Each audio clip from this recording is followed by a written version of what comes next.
The power went out for 7 seconds during our quarterly sync, and no one in the room noticed except me. I watched the lights flicker, felt the server room hiccup, then hum back to life like nothing happened. Everyone else kept arguing about invoice formatting and vendor SLAs like their files didn't just flirt with digital purgatory. That's when I knew, if I ever left, this place would eat itself alive. 12 years. That's how long I kept the skeletons in our network closet from rattling loose. Firewall patches, root access chains, disaster recovery scripts I rewrote in my pajamas after a whiskey night, and a hard drive scare. I was the duct tape behind every seamless migration they bragged about in press releases. The heartbeat monitor to a system no one else understood, and worse, no one wanted to. Grant, my boss, used to call me quiet but expensive, like I was a broken vending machine draining quarters but never spitting out a damn Snickers. He said it in meetings, chuckling like that was charming. Miranda's our ghost in the wires, he once told a new board member. Doesn't say much, but she invoices like a law firm. Everyone laughed. I smiled. Internally noted the version control backups needed checking. I didn't mind being invisible, not at first. There's a certain freedom in being ignored. You can move through the system like a phantom, rearrange architecture without permission, build failsafes no one notices until they need saving. And when you get really good, you stop needing praise. You just want respect. Or at the very least, not to be publicly referred to as overhead while you're fixing a packet loss issue he doesn't even know exists. Anyway, before I go on, let me say this real quick. If you're enjoying this story, or you just want to support someone who once had to reboot a server in a janitor's closet with a paperclip and a prayer, hit the like button. And maybe, just maybe, subscribe. 90% of you ghosts are listening without clicking anything, and it'd mean the world to the team. Keeps us caffeinated and vengeful. Back to Grant. The guy had the charm of a parking ticket and the memory of a goldfish. He couldn't tell a Linux terminal from a pop-up ad, but he was good at politics. That smug, waxy confidence that came from never getting blamed for anything because someone else always cleaned up the mess. That someone? Yours truly. We had a rhythm. He'd screw something up, like greenlighting a vendor with outdated encryption, and I'd silently reroute the traffic, patch the hole, send him an FYI email he'd never read. Then 6 months later, he'd present a security breakthrough to the board using my damn architecture diagram, with my name cropped out of the corner. The kicker? I kept letting him, because I had something he didn't. Every credential map, every root override, every fallback chain stored redundantly, both in the cloud and in my handwritten notebooks, alphabetized and offline. Why? As if you've ever watched a C-suite exec explain to the FBI how a ransomware attack happened on his watch, you start planning for the day someone finally decides you're expendable. It wasn't fear that made me paranoid. It was experience. I'd seen how they treated people who left, tossed their things in cardboard boxes like evidence from a crime scene, revoked their access mid-coffee, then blamed them when something went wrong 2 weeks later. So I documented everything, even the things I built from scratch, especially those, the mainframe failsafe, it looked like a standard dead man switch. But the final credential, the one no one else even knew was there, required a biannual key rotation I never shared. Not out of spite, just policy my policy, and I tried to warn them. I drafted onboarding manuals. I scheduled access review audits. I sent monthly reminders to Grant to approve security revisions, all ignored. Once, I even walked into his office and laid out a risk heat map that looked like a crime scene photo. He glanced at it and said, "Looks spooky. Can you dumb it down for the PowerPoint?" I dumbed it down, all right. I deleted it. People love to say, if you got hit by a bus tomorrow, we'd be screwed.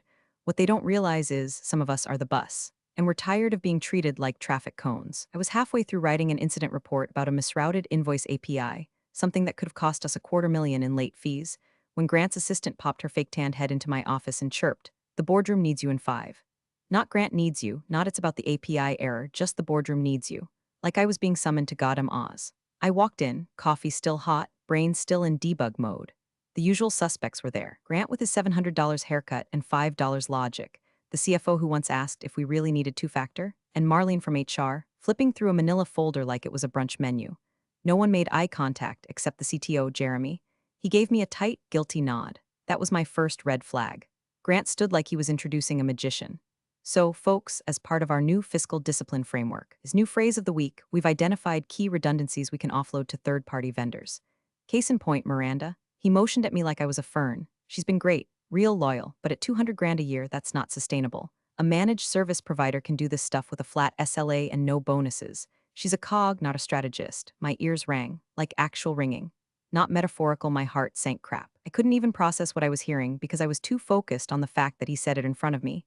Not even the decency of a closed-door conversation. Nobody flinched. Just a couple raised eyebrows, a cough, a scribble in the CFO's notebook. Like Grant had announced a printer lease cancellation. not the termination of the person who had architected every single access chain, keeping their precious fintech monstrosity from imploding. The vote was unanimous. Of course it was. Jeremy kept his eyes down. Marlene smiled like she was posing for a photo she'd delete later. HR will walk you through the exit process, Grant said, already sitting back down. You've got 15 minutes to pack. 15 minutes. I didn't scream, I didn't beg, I nodded, calm as an ice tray. But inside, something snapped. Not in a way you'd notice. No broken glass or dramatic speeches. Just this quiet, irreversible shift. A coldness. Like someone had poured antifreeze into my spine. In the elevator, Marlene was already babbling about Cobra paperwork and being here if I needed a reference. I looked at her and thought about how she once asked if a VPN was like antivirus, but sassier. Back at my desk, I moved methodically. Packed up my notebooks, not the server master one, that one never left my apartment, and shut down my terminal. I noticed the contractors they'd hired were already setting up in the adjacent cubicles. One was watching a YouTube tutorial on AWS. Another had a fidget spinner. Before I left, I logged into legal's shared folder. No one had revoked my access yet, and dropped in a spreadsheet titled Pending Credential Renewals Urgent. 67 items, biannual failsafe rotation at the top, flagged in red. No one opened it. I handed my badge to the security, smiled politely, and walked out into the August heat like I'd just left a dentist appointment. Except the cavity they drilled wasn't in my tooth, it was in the foundation of the entire goddamn company. In the Uber home, I sat motionless, my bag at my feet, my fingers tracing the worn corner of my personal credential journal. I didn't cry. I didn't curse. I just sat there, thinking one thought on repeat. They think this is over. It's not even started. The office smelled like lemon-scented toner and stale ambition. I always hated that smell. I zipped up my laptop bag, slid the notebooks into my tote, minus the good one, the real one, and paused. For a moment, I just stood there in the center of my cubicle, surrounded by 12 years of quietly built dominion. Sticky notes like talismans, Ethernet cables coiled like veins, a mug that said Root Queen given to me as a joke but used religiously. Around me, replacement contractors buzzed like confused bees. One was trying to set up a Slack channel and accidentally started a group chat with our vendor escalation team. Another was staring at a blinking cursor in terminal like it had personally insulted him. It was a circus of bravado and copy-pasted Stack Overflow threads, and they were about to inherit my kingdom. Grant strutted through once, slow enough that I could feel his smirk 2 cubicles away. He clapped the new guy on the back, said something like, "Welcome to the future," then glanced at me like I was a melted ice cream cone someone forgot to throw out. I didn't give him the satisfaction of flinching. I smiled, the small, cold kind, like a goodbye kiss you plant on someone you know you'll bury later. At the front desk, Marlene handed me an exit checklist on company letterhead, as if this was a hotel checkout and not a strategic decapitation. She pointed to the section labeled Knowledge Transfer and said, "Just sign that you've completed all relevant documentation." I tapped the line with my pen. No one's asked me for a key list, or server decom logs, or the 2-step override sequence for the recovery tunnel. She blinked. "I'm sure IT has it. I am IT." She laughed like I'd told a joke. "We've got it covered." "Just sign." I signed, of course. I made a point to write neatly, and I hit them with the kill shot. Just to be clear, I'm stating on record that I was not asked to hand over any final credentials or decommission protocols. "That's what we're confirming with this?" She nodded, still smiling, still clueless. "Perfect." On the way out, I walked past the server room. My server room. I resisted the urge to knock on the door like saying goodbye to an old friend. Instead, I pulled out my phone and opened my Secure Notes app. One last task. I composed an email to legal. Subject line, urgent. Q3 critical infrastructure renewals. Attached was a spreadsheet with 67 line items. Access certificates, backup authentication tokens, license keys, VPN and point rotations, and right there in bold, row 7, failsafe override. Biannual renewal required expires 08/31/0400 AM. I CC'd Jeremy, the CTO, not Grant. Never Grant, sent. 20 seconds later, I saw the Outlook read receipt. Unread, status stayed that way for days. The Uber ride home was quieter this time. No rage, no shock, just silence like the heavy pause before thunder. I kept refreshing my inbox out of habit, waiting for a legal reply that never came. Back in my apartment, I made chamomile tea and lit a lavender candle, the same kind I used to burn during server maintenance windows. Rituals matter. I opened my personal credential log, made a few final notes, and flipped the page. A sticky note fluttered out. It read, "Never hand them the keys they wouldn't ask for." I stuck it back in. Then I smiled, closed the notebook, and turned on my phone's Do Not Disturb. Let the countdown begin. The first ripple hit 3 days after I walked out. I was on my couch, eating reheated Thai and watching a rerun of forensic files when the ping came in. LinkedIn message from Kyle, one of the junior sysadmins who'd somehow survived Grant's budget culling. He didn't say much. Just, "Hey, random queued, you know if we have a separate vault for VPN chains? Some routes are timing out but only intermittently." Weird. I stared at the message and chewed my pad Thai a little slower. Kyle was decent, green, but sharp enough to know when something wasn't adding up. I typed, then deleted, checked the legacy tunnel, look for the file marked Cerberus. But I didn't send it. Instead, I replied, not sure. I'd ask whoever took over my queue. He never wrote back. The next ping came 2 days later. This time, an internal error message screenshot posted on a tech forum by one of the new contractors. Blurred out, but not well enough to hide the domain. I recognized the hostname, one of our vendor sync-in points. Error code, auth loop timeout. I sipped my tea. See, the thing about designing systems no one bothers to learn is that eventually, inevitably, those systems stop forgiving you. I'd built in checks, handshakes, breadcrumb trails that seemed intuitive to me, but would feel like a Kafka novel to someone with a Surface tablet and a fresh comp TIA cert. Emails started bouncing. Internal ones. First, it was a low-level procurement chain. Then finance escalation threads. Suddenly someone noticed an entire licensing renewal confirmation never got through. That's what happens when you route emails through a custom SMTP cluster tied to a rotating passphrase only 2 people knew. One was me. The other, dead server. Jeremy, the CTO, must have caught the scent because he reactivated our old endpoint monitoring bot, probably trying to reverse engineer my process. The logs were ugly.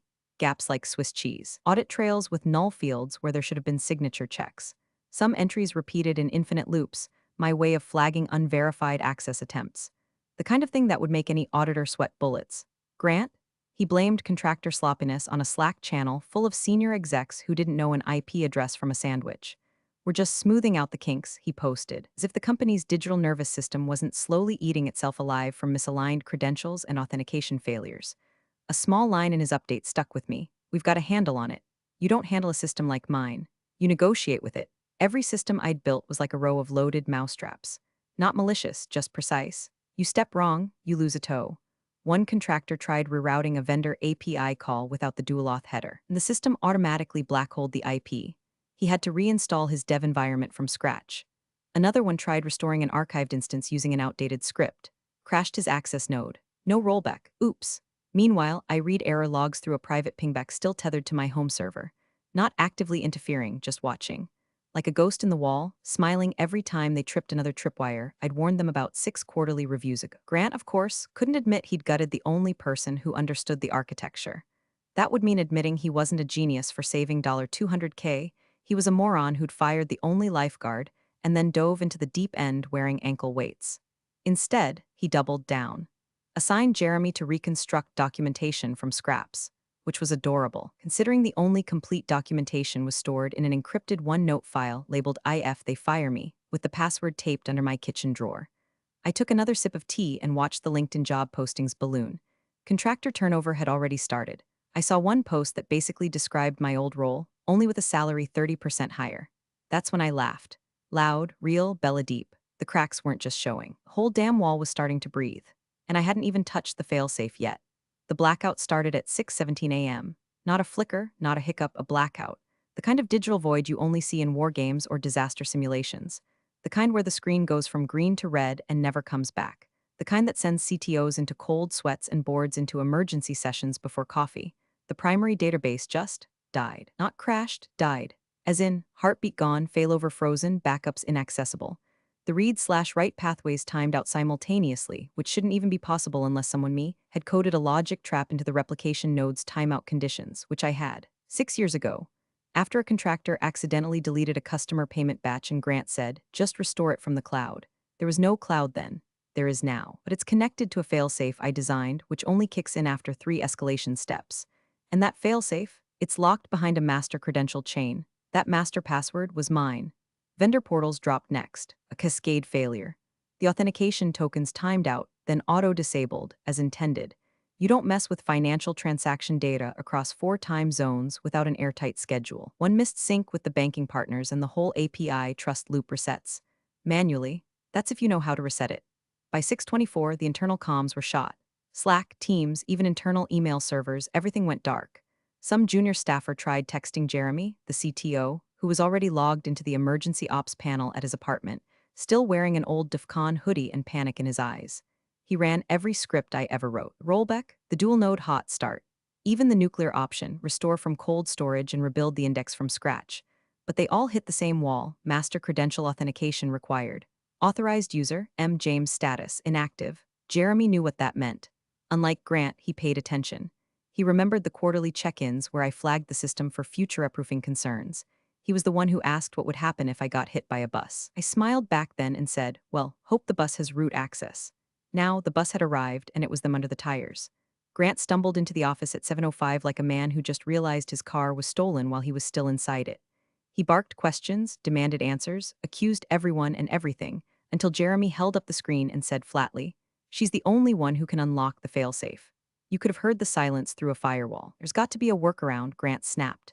Jeremy shook his head. We purged her credentials. The override was tied to her unique hardware ID. That token's gone. We can't even spoof it. Her credentials were the failsafe. Grant turned a shade of gray I usually associate with corporate liability lawyers. You mean we're locked out of our own system? Jeremy didn't answer. He didn't have to. At 7:28 a.m., the board was summoned. By 7:31, external clients began calling. At 7:46, a vendor pinged legal asking why their payment portal was throwing 502, system authentication failure. By 8:12, finance called to say payroll couldn't process because the Atris integration was spitting out encrypted user blocked. Meanwhile, I was on my balcony with a second cup of tea and a croissant, watching birds fight over a Cheeto someone had dropped on the sidewalk. My phone vibrated. Block number, then another. Then a third, voicemails, panicked, confused, slightly sweaty. I didn't answer. I didn't need to because the machine they thought they could run without me had finally done what I always warned it would. It waited. Then it broke. Then it asked politely for the only person who could fix it. And that person was currently debating whether to start her day with yoga or vengeance. The boardroom smelled like printer ink, cheap coffee, and impending doom. Jeremy stood at the head of the table, laptop open, hair still damp from a panic shower, voice cracking as he repeated the same sentence for the third time. She built the failsafe. 12 people sat around the table in varying shades of denial. The CFO was scrolling through last quarter's IT budget like it might contain a magic password. Legal was whispering into her phone, face frozen mid-cringe. One of the VPs actually said, "Can't we just call Microsoft?" Jeremy pinched the bridge of his nose. This isn't a Microsoft issue. This is our infrastructure. Miranda built it, custom, layer by layer. 12 years of logic gates, encryption protocols, custom handshakes. Half of it isn't even documented because she was the documentation. Grant was pacing, still trying to save face. No, no, no, that's not possible. She was a tech, not a strategist, just a back-end person. We hired contractors. Jeremy slammed his palm on the table. Not hard, but enough to stun the room. She was the system. The contractors are flailing, they can't even find the credential map. Miranda was the one who designed the vault rotation. She's the reason our infrastructure never failed during those third-party outages. She's the reason our vendors trusted our platform. And she's the reason it's now locked tighter than a submarine door. Silence. Then, slowly, Grant said the words that dropped like bricks in water. You're saying? She's the only one who can reset the network. Jeremy nodded. Yes, I've been digging through everything since 6:30 this morning. Termination files, HR records, asset recovery logs. There's no mention of knowledge transfer. No credential archive. No offboarding handover. The room shifted from tense to horrified. The CTO opened a folder and flipped it around for the board to see. Miranda's offboarding paperwork. Signature at the bottom. One line under documentation transfer, n/a per HR directive. Grant's mouth opened, then closed, then opened again like a fish trying to breathe air. She never gave us the password. Jeremy didn't even blink. You revoked her credentials before you asked. She told HR on record I checked that she hadn't been asked to provide any decommission protocols. HR waved her off. Signed your form, you own that. The legal rep finally spoke, voice barely above a whisper. If she built the system and we have no written transfer of control, then by default, she retains sole functional authority. Someone dropped their pen. Grant sat down slowly like gravity had suddenly doubled. She's doing this on purpose. No, Jeremy replied, cold and tired. You did this. You bragged to the board that she was replaceable. You pushed her out like she was a line item. And now the line item has a name and it's the only name that matters. A beat passed, too. Then someone at the far end of the table asked, can we? Just ask her for the password. Jeremy closed his laptop. You can try, but I wouldn't expect charity. Across town, I was in my kitchen buttering toast when my lawyer texted. They've figured it out. Call coming soon. You ready? I looked at the screen, smiled, and typed back, they're not ready. I am. The shift had happened. I felt it like the weather changing. The power was no longer in their boardrooms or titles or budgets. The power was sitting in my little apartment, next to a toaster and a cat who refused to learn his name. They had tried to erase me. Now they had to remember every single line of code I ever wrote. Because for the first time in years, they finally knew what I knew. I wasn't just part of the system. I was the system. The first call came in at 8:41 a.m. Blocked number, no voicemail. I watched it ring from across the room while stirring honey into my tea like a woman with time. The second call came 4 minutes later. New number, same ringtone. I let that one ring out too. By the third call, this time Jeremy's personal cell, I figured someone in the boardroom finally remembered I existed beyond a badge number and a bullet point on an org chart. Then came the email. Subject, urgent. Infrastructure access required immediately tone. Faux professional, panic sweat bleeding through every polite word. They asked politely if I could assist in restoring access to our core platforms as a matter of shared operational urgency. They offered a temporary consulting title. They even threw in some flimsy line about respecting the legacy I'd left behind. I read it twice, then forwarded it to my attorney. His reply was swift and surgical. Subject, urgent. Infrastructure access hourly rate, $250. Retainer, $50,000 non-refundable wire only. Terms, full consulting autonomy. No micromanagement, no intermediary approvals. Additional clause, public acknowledgement in the next investor update as lead infrastructure architect, emeritus with full credit for recovery operations. Response required within 24 hours to preserve availability. I reviewed the draft, nodded once, and gave him the green light. Meanwhile, I updated my voicemail. No bitterness, no petness, just clean, clear boundaries. Hi, this is Miranda James. I'm currently unavailable. If this is regarding my former role, please direct all inquiries to my legal representative. Have a secure day. Shortly after, I got a read receipt. And then the dance began. Grant sent a follow-up email an hour later, this time CCing everyone from the CFO to someone at legal I didn't recognize. The tone had changed. Less urgent favor, more were prepared to make this worth your time. It still reeked of desperation. They didn't understand I wasn't negotiating from a place of hurt. I wasn't out for revenge. Not anymore. That ship had sailed the second they called me a cog. What I wanted now was control. Not just of the system, but of the narrative. So I revised the consulting clause myself before sending it back. In addition to the retainer and title, they would also include my name in the official Q3 earnings statement under key contributors to business continuity and grant me authorship credit on any public-facing infrastructure white papers for the next fiscal year. I hit send. Then I took a long walk. By the time I returned, the wire transfer had cleared. I didn't smile, not yet. There was still work to do, but it was on my terms now. Not as a replaceable cog, not as quiet but expensive, not as the woman they forgot until everything broke, but as the architect who held the keys to their digital kingdom and who finally made them pay to knock on the door. Grant didn't take it well. He never does when the spotlight shifts away from his jawline and toward accountability. By noon, after the payment cleared and the paperwork was signed, he started the blame tour. First stop, Jeremy. Poor guy didn't even get through his sandwich before Grant barged into his office demanding to know why none of the contractors had restored functionality yet, and how Miranda, a glorified sysadmin, his words, could have possibly locked them out.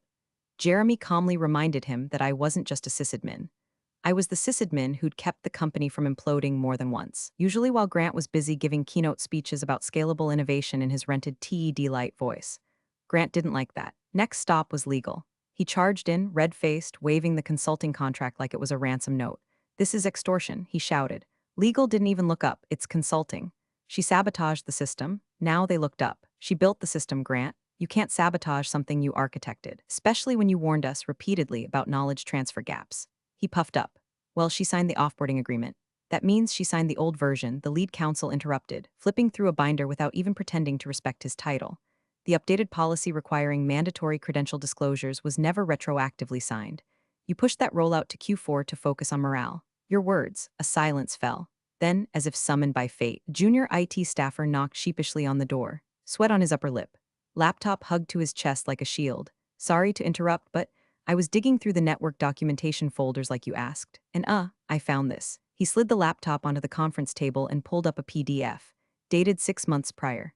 Title, Credential Consolidation Risk Report authored by M. James. It was thorough, professional, included an escalation matrix, screenshots of access overlap vulnerabilities, and a final summary slide that read, "This current structure is a single point of failure. If left unaddressed, it poses significant risk to business continuity." Below it, status, rejected too technical. Initialed by Grant. The room went still. Grant's hands clenched into fists, then released, then clenched again. This doesn't mean she didn't plan this. Jeremy spoke up, quiet and lethal. You can't scream sabotage when she warned you 6 months in advance. That's not sabotage, Grant. That's foresight. The legal team exchanged looks. Someone muttered, "We need to start prepping board language." Grant backed away like he'd just realized the floor was made of glass and he was standing over a pit of his own hubris. He mumbled something about reviewing options and retreated to his office, door shut like a tomb. Across town, I sat on a video call with a contractor who now worked for me, walking them through a clean reboot of the vendor API layer.